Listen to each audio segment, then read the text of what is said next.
Okay, I will be speaking Thai, Ilocano, and English. Okay, สวัสดีค่ะทุกคนนะคะ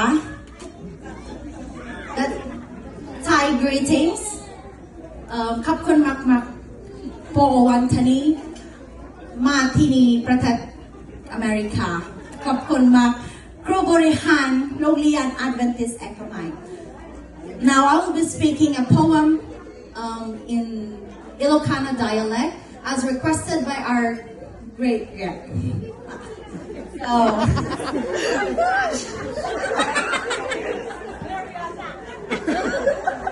Okay, are you ready? Okay, if you cannot understand, please ask Mr. Google to help you translate for that. Okay.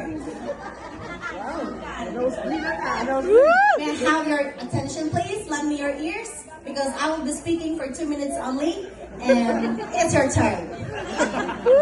Okay, so alal daw bulbulan ken tawtawen. Rigrigat ken namay nalakam amin.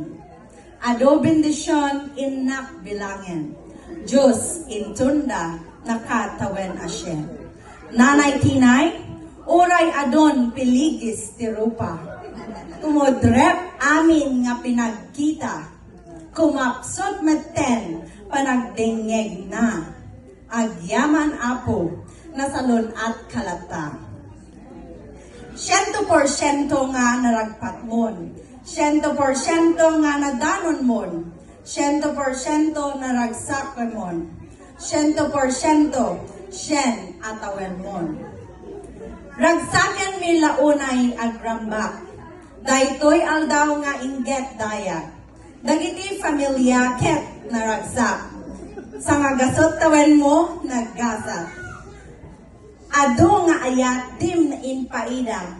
Adot sorsoro na balitukan.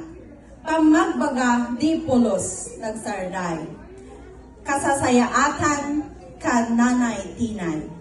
Kinarkarton inka inpawit. Ada tsokolate ken corn beef. Innak amin ida malaglagit. Ay ayat mo dinto mailaksit. Kayat mo ngamin nga iparaman. Kadagiti na iimas nga makmakan. Kadagiti karton no income lukatan. Umanay lang pinagi innapalan.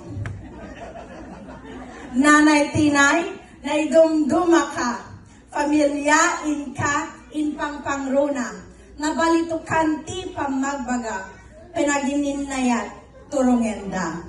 Kanayon ipinagganet get mo. Familia kumat numero 1. Panagayat an anak apo. Salon at tunggal may sa kararag mo. Ken bonbon nobel ken siya agramana. Kanayon damag mo't panagasawa. Idagdarin mo't panagsapol da. Makitampay kuma kasimpungalanda. Kanayon ipanaget-get mo. Ti kinapintas ket agkupasto. Oray lipstick, make-up ikaleb mo. Kinaimbag laeng ikawes mo.